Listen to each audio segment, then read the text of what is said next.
I sometimes do a segment called Better Know a Neighbor on my show, and it's a segment where I invite someone from my Park Slope neighborhood, my building, and we invite them on here to get to know them a little bit better. And I realized something about that segment. Now that I'm doing the show up in the Upper West Side, ain't easy getting people coming from Park Slope to the Upper West Side. I almost didn't make it tonight. So I decided to switch it up a little bit, call it Better Know a New Yorker. We'll get a theme song one of these days. This next guest, she is a specialty performer. She has a very unique story. She has skills in mime and stilts and living statuary, and she's been working the streets of New York for over 30 years, parties, events. You might recognize her once I introduce her to you. Please welcome Miss Penny England.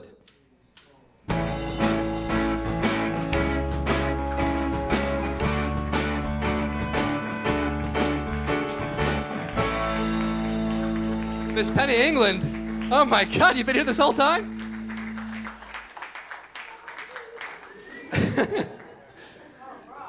Who saw that coming?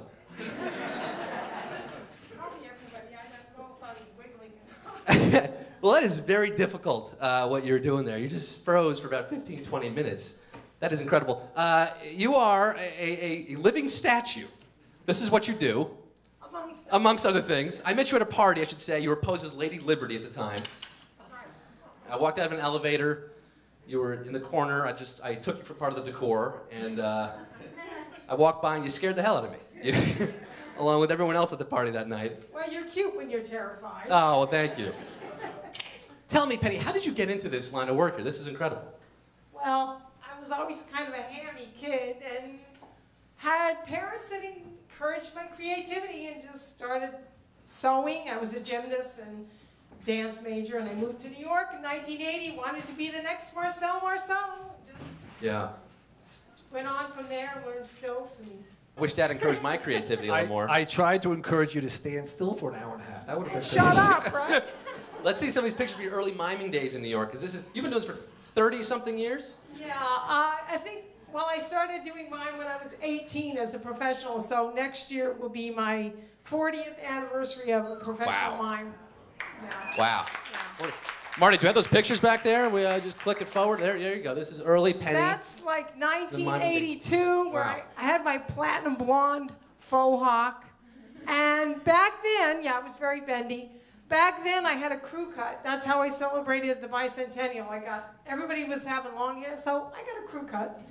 And that was down in Battery Park, and the term was feed the kitty, so I made this papier-mâché cat so you could put the money in.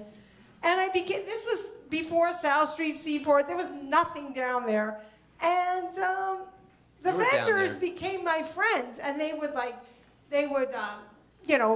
street person or something was bothering me, they'd come over, but the cops were the funniest. They would come by and try to make me laugh. And I'd be standing there. And the only time I ever cracked up was this cop had been over to the water and he caught a fish. He's walking by with this bucket of fish. He sticks it in his mouth and the fish is going like this, and I lost it. Was there a lot of harassment back then?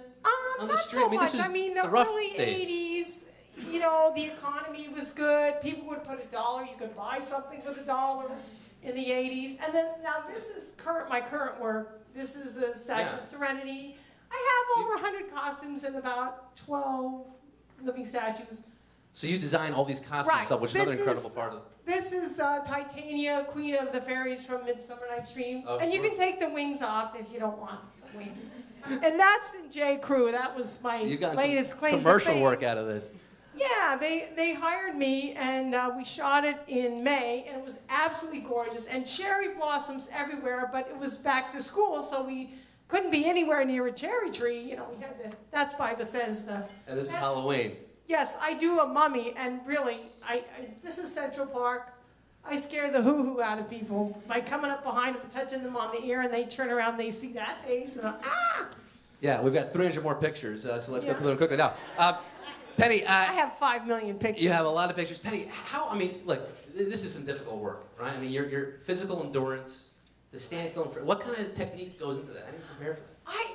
I was doing living statue back in junior high before I even knew what it was. I would go to parties and I would, quote unquote, zone out. And every The game was to try to get me to blink and move. I can't imagine that. And it was like, and I was doing living statue without even knowing I was doing it. But I was taking mime. I did take mime in school. I had an election as a senior, and they said, well, do you want driver's ed or do you want to take mime? Thank goodness I decided to take mime. And you took the LIRR here tonight. Yeah, I'm telling you. Driving is not my thing. Driver's ed, you don't need that. Nah. No. Not in New York. Not if you're a living statue. That's right. Is it frustrating to think that as good as you'll ever be, you'll never do it better than a chunk of inanimate marble? Well, I don't know. Sometimes I'm plaster of Paris, and there you go. Yeah. No, but my joke when I'm the Statue of Liberty, I say I'm copper. Don't take me for granite. Sorry. You know the style. That's of the best his joke you can hear jokes. tonight, folks. I know.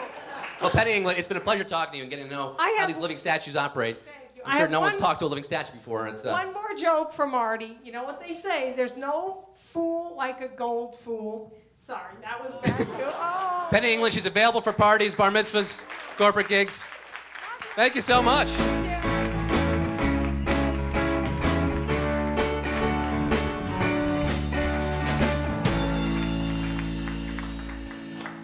She takes her pedestal with her.